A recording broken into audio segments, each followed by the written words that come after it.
இன்னைக்கு மூவி அனாலிசிஸ்ல என்ன பார்க்க போறோம்னா, பேங் பேங் கிளப் அப்படிங்கிற ஒரு படத்த பார்க்க இத சஜெஸ்ட் பண்ணது யாருன்னா, சசிங்கிற ஒருத்தர் வந்து சஜெஸ்ட் பண்ணியிருக்காரு. இந்த படத்த பத்தி பேசணும்னு சொல்லி.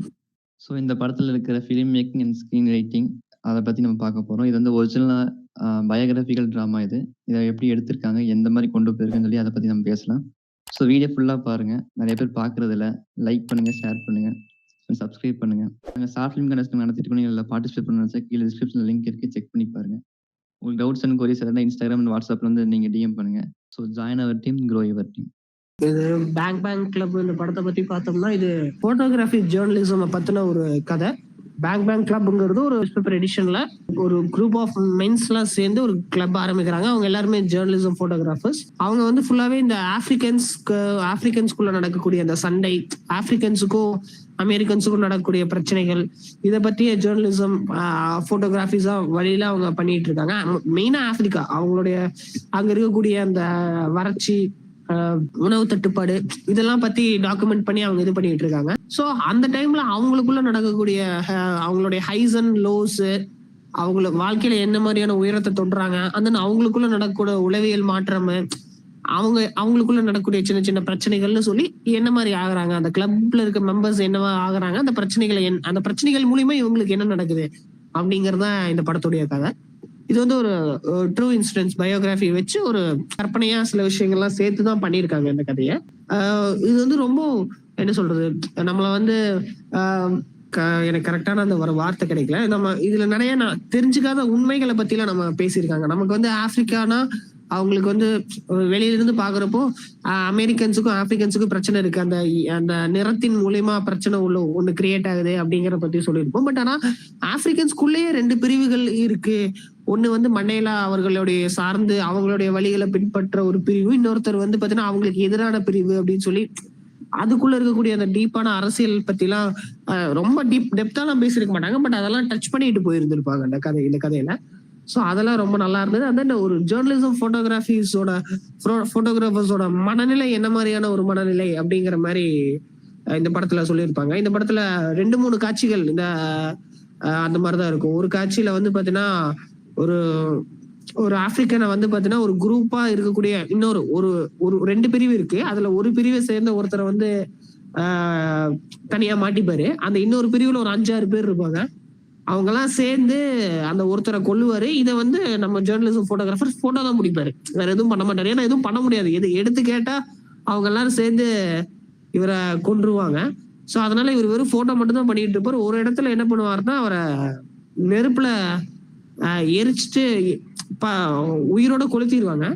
அவர் வந்து உயிருக்கு போராடிட்டு அப்படியே போறப்போ ஒருத்தர் அந்த நெருப்பு எரிஞ்சிட்டு இருக்க ஒரு உடம்புல கத்தியை வெட்டுவான். அதை இவர் போட்டோகிராஃப் அதை ஒரு கிளிக் பண்ணுவார். அது வந்து பிக்சரா பாக்குறதுக்கு ரொம்ப நல்ல பிக்சரா வந்திருந்தது. பட் ஆனா ஒரு மனிதாபிமானமற்ற செயல் அப்படின்னு சொல்லி அவருக்கே அது வந்து ஒரு மாதிரியான ஒரு கில்டெக் இருக்குது. அதே மாதிரி இன்னொருத்தருக்கு இந்த மாதிரி நிறைய விஷயங்கள் நான் இந்த மாதிரி சொல்லிட்டே போலாம். நம்ம வந்து வெறும் போட்டோ மட்டும் தான் எடுக்கிறோம், வேற என்னத்த பண்றோம் அவங்களுக்கு அப்படின்னு சொல்லி அவங்களுக்குள்ள எழுதக்கூடிய பிரச்சனைகள், அந்த அவங்களுடைய ஒரு போட்டோகிராஃபுக்காக அவங்க எவ்வளவு கஷ்டப்படுறாங்க அப்படிங்கிற மாதிரியான விஷயங்கள்லாம் இந்த படத்துல காமிச்சிருப்பாங்க.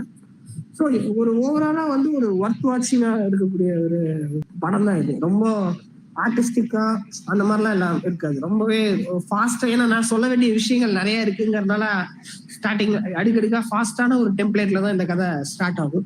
1994ல வந்து ஒரு இமேஜ், அந்த ஒரு கழுகு பக்கத்துல ஒரு ஆப்பிரிக்கன் குழந்தை வறட்சினால பட்னினால இருக்கிற மாதிரியான ஒரு போட்டோ, அதையும் இந்த கதையில ஒரு சின்ன பிளே பண்ணியிருக்கும். சோ அந்த மாதிரியான விஷயங்கள் இதெல்லாம் வந்து பாத்தீங்கன்னா ரொம்ப அழகா இந்த படத்துல டீல் பண்ணி இருந்திருப்பாங்க. ஃபர்ஸ்ட் இந்த படத்தை பேங் பேங் கிளப்ல இருந்து ஸ்டார்ட் பண்ணலாம். அந்த பேர் வந்து அவங்க ஒரு லேபிள் அப்படின்னு சொல்லி தான் ஸ்டார்ட் பண்ணுவாங்க. அவங்க கதையில ஸ்டார்ட் பண்ணும்போது நீங்க உங்களோட பெஸ்ட் ஷாட் என்ன அப்படின்னு கேட்கும்போது கதைக்குள்ள அப்படி கொஞ்சம் கொஞ்சமா போவாங்க. ஃபர்ஸ்ட் நம்ம கெவின் கார்ட்டர் தான் வந்து மெயினான ஆள் நினைச்சு போயிட்டு இருக்கோம். கடைசியில பார்த்தா வேற ஒருத்தர் கிரெக்னு ஒருத்தர் காமிப்பாங்க. நம்ம அவரோட டிராவல் பண்ணி போயிட்டு இருக்கோம். நம்மளுக்கு ஒரு ரெண்டு விட கன்ஃபியூஸ் ஆயிடும். இவர் ப்ரோட்டகனிஸ்டா இல்ல அவர் ப்ரோட்டகனிஸ்டா நம்மளுக்கு ஒரு கன்ஃபியூஸ் ஆயிடும். ஏன்னா மேக்ஸிமம் வந்து கிரெக்கோட கூட தான் போயிருக்கும் கேமரா. அவரோட பாயிண்ட் ஆஃப் வியூல தான் போயிருக்கும். இடையில கெவின் வந்திருப்பாரு. அதுக்கப்புறம் கிரெக்கோட போட்டோகிராஃபி வந்து அங்க எல்லாத்துக்கும் பேசப்படும். இவரோட போட்டோகிராஃபி வந்து அவ்வளோக்கா அப்ப இவர்கிட்ட வந்து காசே இல்லாத டயத்துல வந்து இவரு ஆப்பிரிக்கால போய் அந்த ஷாட் எடுத்திருப்பாரு. அதான் நீங்க சொன்னீங்க, கழுகு வச்சு அழகு, அதுக்கு முன்னாடி வந்து ஒரு குழந்தை. பசி பட்னி வந்து ஒரே ஷாட்ல வந்து காமிச்சது. அத பத்தி தான் பேசியிருப்பாங்க. இதுல எனக்கு இந்த சினிமாட்டோகிராஃபி தான் எனக்கு அவங்க எடுத்த இந்த சினிமாட்டோகிராஃபி ரொம்ப புடிச்சிருந்துச்சு. ஏன்னா மேக்ஸிமம் வந்து இந்த ஈவினிங் டைம்ல அந்த சீன்லாம் எடுத்திருப்பாங்களாட்டுருக்கு. அந்த அவங்க தலைக்கு பின்னாடி அந்த லைட் அப்படியே இருக்கும்போது எனக்கு அந்த ஃபீலிங் வந்து நல்லா இருந்துச்சு. ஈவினிங் டைம் வந்து அப்படியே பார்க்குற மாரி இருந்துச்சு எனக்கு. எனக்கு பெர்சனலா அப்படி தோணுச்சு. எனக்கு ரொம்ப இது கொடூரமான இது வந்து படமா பார்க்கறதுக்கு ஓகே. பட் இது ரியலா நடந்திருக்குன்னு நம்ம யோசிக்கும்போது ரொம்ப பயமா இருந்திருக்கு. அந்த தீ எரியிறத வந்து அப்படியே நேச்சுரலா ஃபோட்டோ எடுக்கிறதா, தீ எரியிறவன கத்தியால வெட்டும்போது அத அப்படியே கிளிக் பண்றது. அதெல்லாம் எப்படி எடுத்திருப்பாங்க? அந்த மனநிலை அவங்களுக்கு எப்படி இருந்திருக்கும்? அது நினைக்கும்போது நமக்கு தான் வந்து ஒரு மாதிரி ஆகுது. இது எப்படி அவங்க எடுத்திருப்பாங்க அப்படின்னு அந்த டைம்ல. ஒரிஜினலா நடக்கும்போது.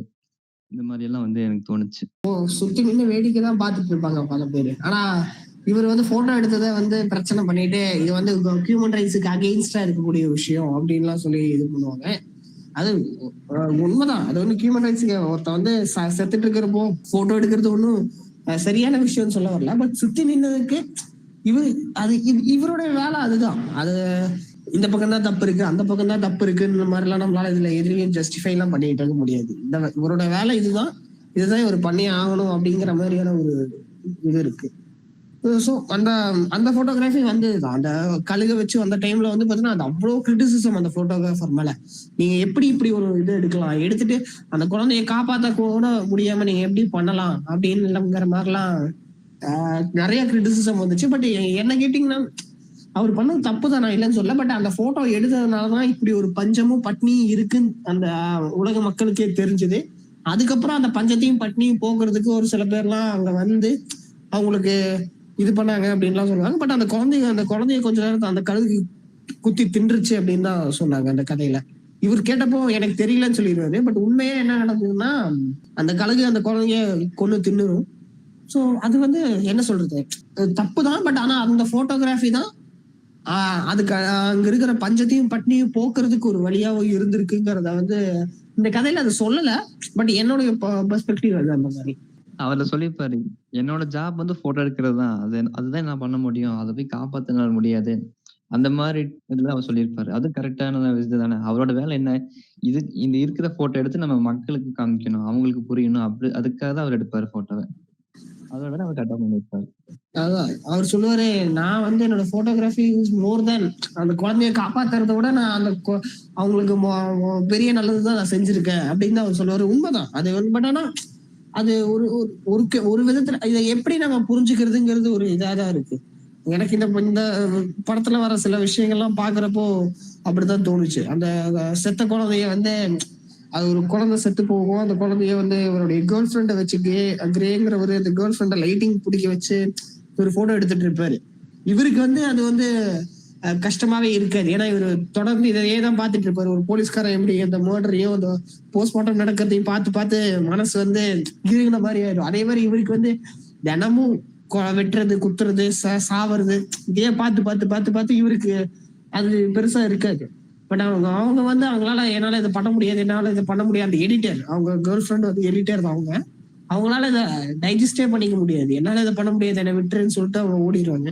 ஸோ இந்த மாதிரி போட்டோகிராஃபர்ஸோட இது எப்படி இருக்கும், அவங்களோட மனநிலை எப்படி இருக்குங்கிறதையும் சொல்லுவாங்க. ஒரு கட்டத்துல ஒரு கடைசி கிளைமேக்ஸ் டுவர்ட்ஸ் போறப்போ ஒரு சண்டையை போட்டோகிராஃபி எடுக்கிறதுக்காக வந்திருப்பாங்க.